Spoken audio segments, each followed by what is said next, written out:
It's an exciting week. So if you guessed penguins, you were right. And this is Dory, one of our baby penguins here at the zoo. Angela, you're her handler. She's a bit temperamental, you were saying.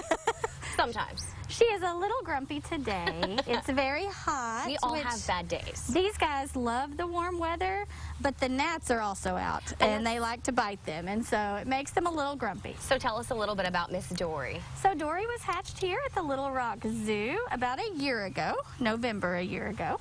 So she is only just now becoming an adult penguin. She is at her full size. I know she looks very, very small. And she actually is very, very small for a penguin. And that is because she has a condition that causes her to have this little hump on her back. It's very similar to what humans have in scoliosis. So her spine is a little shorter and it's a little wider at the top. So she is a special little girl, but this is as big as she's going to get.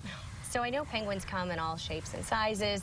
I was reading that there's anywhere from 17 to 20 different types of penguins. Which one is she? So she is an African black-footed penguin. These guys come from the coasts of southern Africa, where it is very warm. And that's a common misconception that people have, that penguins come from the cold weather.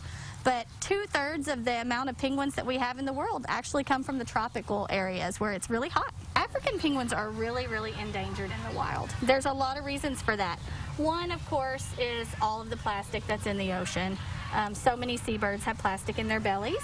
But one thing is overfishing, and that's something that we don't always think a lot about. There's just not enough food in the ocean down there off the coast of Africa because people like the same kind of fish that these guys like.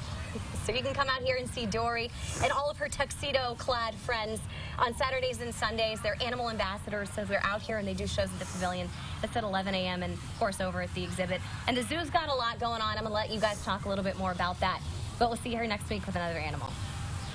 I love that.